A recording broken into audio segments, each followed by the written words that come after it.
¿qué tal adictos al creepypasta? Soy yo, Noriyuki, Pad Morita, más conocido como el señor Miyagi, y hoy soy el invitado especial de Base Cloquendo. Hoy traigo dos creepypastas de la caricatura Ed y Eddy. La primera es la teoría del purgatorio y la segunda es el episodio perdido de dicha caricatura.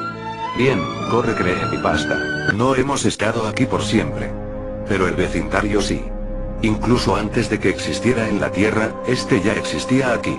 Aquí para aquellos que perdieron la vida en estos terrenos malditos, aquí para quienes murieron mucho antes de que su vida real empezara de verdad, aquí para quienes nunca quisieron crecer. Venimos de diversos tiempos, y vivimos diferentes vidas, pero solo algo es verdad para nosotros. Vivimos en el reino terrenal del vecindario en algún momento de nuestras vidas y morimos antes de que nos llegara la hora. No recordamos mucho de nuestras vidas en la cerrada desde que el último miembro del grupo vino, y no recordaremos este momento cuando venga el próximo, pero esto es lo que sabemos. Rolf fue el primero que llegó aquí. A diferencia de nosotros, nació en tierras lejanas, e incluso en el más allá no ha olvidado su vida en el viejo mundo. Vivía en el vecindario antes de que lo construyeran. El hijo de un pastor, él y el resto de su familia vinieron a iniciar una granja en estas tierras que pronto se convertirían en el lugar en el que todos residiríamos eventualmente. Murió en 1903. Mientras atendía a los animales de su familia, el toro escapó de su corral y al intentar detener a la bestia, Rolf fue pisoteado hasta morir. Por eso, incluso si trajo a muchos animales con su espíritu, eligió no traer el ganado. Continúa con el negocio de la granja todos los días, pero no dudaría en abandonarlo para jugar con otros niños del vecindario. Hongi fue siempre un niño solitario. De hecho, Rolf se volvió su primer amigo humano cuando vino al vecindario tras morir. Sus padres se mudaron a los terrenos que habían sido la antigua granja de la familia de Rolf. Sin ningún niño cerca y sin trabajo de campo para ocupar su tiempo como lo hacía Rolf, Hongi comenzó a imaginar muchas cosas. Así nació Tablón, y juntos viajaron por la campiña escalando árboles y metiéndose en problemas. Lamentablemente, esto no duró mucho, pues unos años después Hongi enfermó. En 1922 murió tras una larga batalla con la tuberculosis. Vio a su amigo Tablón junto a él mientras daba el último aliento. Incluso ahora en la otra vida y sin una campiña en la cual jugar, Hongi aún pasa mucho tiempo jugando en los patios traseros y las calles. El siguiente en venir fue Eddy. Eddy nació en Nueva York, pero se mudó al vecindario en 1932, justo cuando la Gran Depresión estaba en su punto más alto. El vecindario era diferente, pero ya comenzaba a tomar forma cuando las familias comenzaron a mudarse y dividieron las tierras que pertenecieron a la familia de Rolf alguna vez. Siempre un embaucador, Eddy era capaz de hacer cualquier cosa para traer confort a su familia, incluso si le costaba la amistad de otros. Eddy murió en 1939, tras que uno de sus planes para llevar a cabo una estafa falló. Se ahogó tratando de cruzar el río local, mientras huía de un grupo de niños enojados a los cuales intentó engañar. Incluso en la otra vida, sigue persiguiendo al poderoso dólar. Sarah y Eddy llegaron poco tiempo después de que eso ocurriera. Para finales de los 40, el vecindario ya casi tenía la forma de los clásicos desarrollos suburbanos que se volvieron populares tras la Segunda Guerra Mundial. Como hermanos creciendo en el caos de la Segunda Guerra, tenían muchas formas de escapar de sus vidas como hijos de un soldado muerto y una madre trabajadora. Sarah se volvió enojona y controladora porque trataba de asegurarse de que todos a su alrededor supieran que estaba a cargo, todo al intentar copiar el modus vivendi de su madre trabajadora. Ed, por otra parte, era todo lo contrario.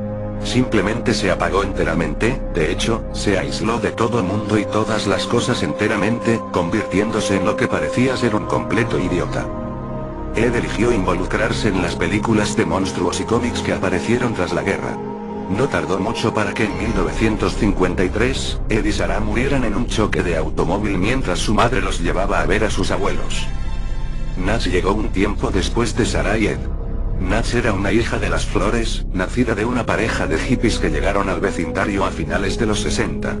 Era una niña naturalmente hermosa que siempre sabía cómo obtener lo que quería de niños y hombres. Vivió rápidamente, y disfrutaba coquetear y jugar por el placer de hacerlo. Murió de una forma más horrible que cualquier otro niño del vecindario. En el verano del 79, un asesino serial que escapó de un asilo local, entró a su casa en la oscuridad de la noche. La violó y la mató junto al resto de su familia. El trauma de estos eventos la llevó a apagar su mundo de forma similar a Ed, y por eso en la otra vida parece no tener padres. Esto le da mucho tiempo para salir y divertirse tanto como quiera. No tardó mucho para que D se uniera al resto del vecindario. Era el hijo de dos profesionistas sumamente controladores en la edad de la codicia, que a pesar de su constante ausencia, dominaron su vida. Gracias a esto, D se convirtió en un intelectual, así como una figura tímida y débil. Siempre curioso, amaba experimentar en cuanto encontraba tiempo libre entre la escuela y las constantes labores que sus padres le imponían. Esto llevó a su muerte. En 1986, una fuga de gas combinada con un mechero Bunsen de uno de sus experimentos lo voló a él y a su casa en pedazos. Siendo tímido y servicial entre tantas aventuras, D continuó siguiendo las órdenes de sus padres mucho después de morir. Kevin fue el siguiente en unirse al grupo. Nació el día que D murió y es en muchas formas, su opuesto. Kevin venía de un hogar disfuncional y desarrolló una personalidad cruel. En vida, era el chico cínico y furioso que abusaba de otros niños. Su abusivo padre nunca le prestó atención en la vida, y acabó de hecho, con ella. En una furia ebria, su padre lo molió a golpes tras que Kevin intentó confrontarlo. Murió en su camino al hospital en el invierno de 1999. Su padre pasó el resto de la vida en prisión. En el más allá, Kevin cambió todo al grado opuesto, con un padre distante que lo llenaría de regalos, aunque continuó siendo un bully tras morir. Jimmy fue el último en llegar. Murió en el 2000, no mucho después de mudarse a la casa en que el padre de Kevin vivía. Tenía leucemia desde que apenas aprendió a caminar. Así, siempre fue enfermizo y jamás logró acercarse a otros niños gracias a sus padres sobreprotectores. Vivió sus días en un pequeño cuarto, completamente aislado al mundo exterior. Por un tiempo vivió agonizando, pero finalmente sucumbió ante su eterna enfermedad. Las hermanas crueles son diferentes del resto de los habitantes. Nunca existieron en la Tierra.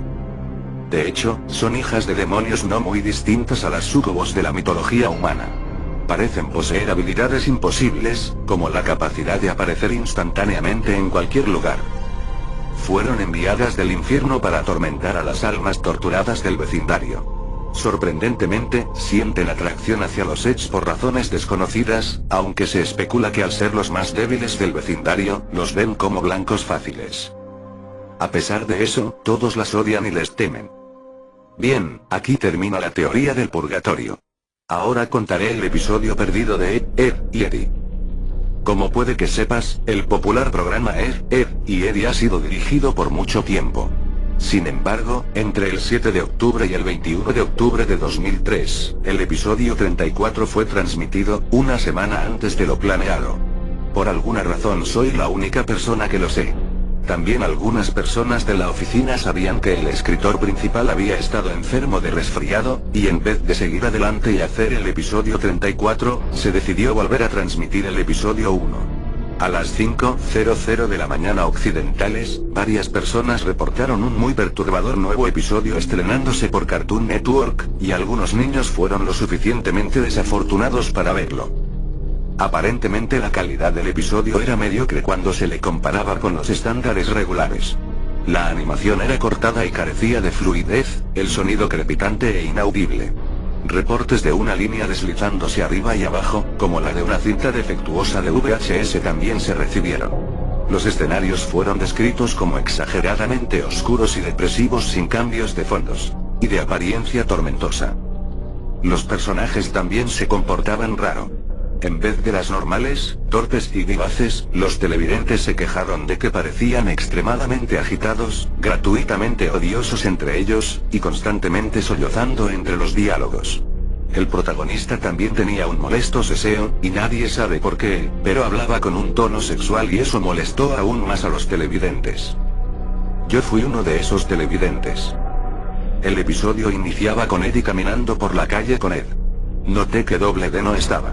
Hubo una toma angular viniendo desde el frente conforme los dos personajes caminaban hacia el televidente. Eddie traía esa mirada furiosa de cuando las cosas le salen mal, con los ojos rojos alrededor del iris. Ed se veía absolutamente decaído, y era prácticamente arrastrado por Eddie, con lágrimas en los ojos, los cuales se veían perezosos, y apuntando en distintas direcciones, hacia afuera. Kevin, el antagonista de la serie, aparecía andando en bicicleta, hacia los ex. La escena se ponía borrosa y se escuchaban gemidos bajos de Eddie antes de que Kevin lo golpeara, lo cual nunca pasó dado que la pantalla se desvaneció a negro. Luego la pantalla volvía a iluminarse y Kevin de nuevo se dirigía hacia Eddie, la vista estaba tan borrosa que lo único que vi era una especie de masa verde dirigiéndose hacia una amarilla. De nuevo, ese gemido, solo que esta vez sonaba como si el micrófono estuviera descompuesto, y sonaba mucha estática, opacando por mucho el gemido.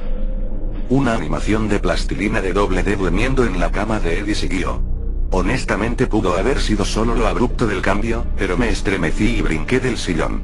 Despertándose, Double D se movió torpemente alrededor de la recámara circular, con el rápido tip-tap de los pasos siendo el único sonido.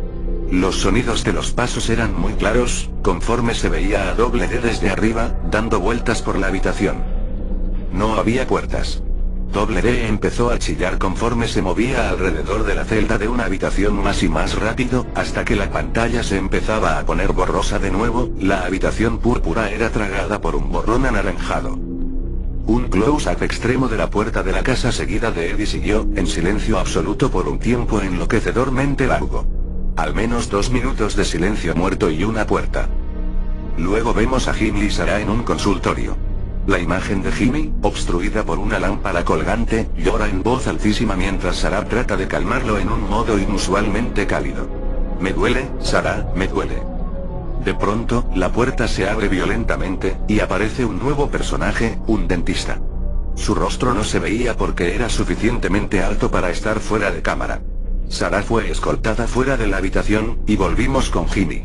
Sus aparatos dentales estaban destrozados, el frontal doblado hacia arriba, jalando su labio en un ángulo tal que parecía capaz de arrancarlo.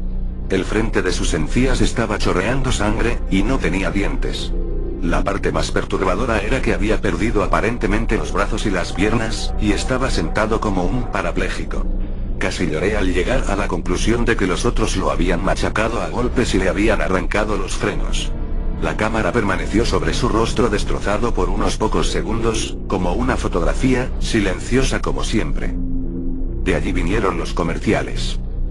Luego de eso somos asaltados por una escena con un Rolf muy peludo, en su oscuro cobertizo, metiéndole los dedos al ano de una vaca repetidamente.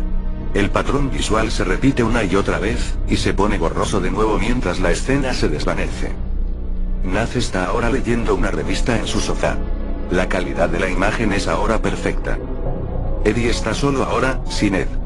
La calidad se pone más mala aún que antes, y él sigue caminando, con el sol ahora iluminando de alguna forma el ambiente, mientras él sonríe y empieza a correr. La puerta se muestra de nuevo y vemos a través de los ojos de Eddie mientras alcanza la perilla, y abre la puerta.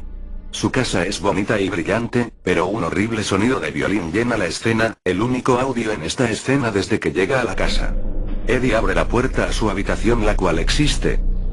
Honji aparece bajo el sillón de Naz, gateando en 4 patas de forma cómica, y salta detrás de ella.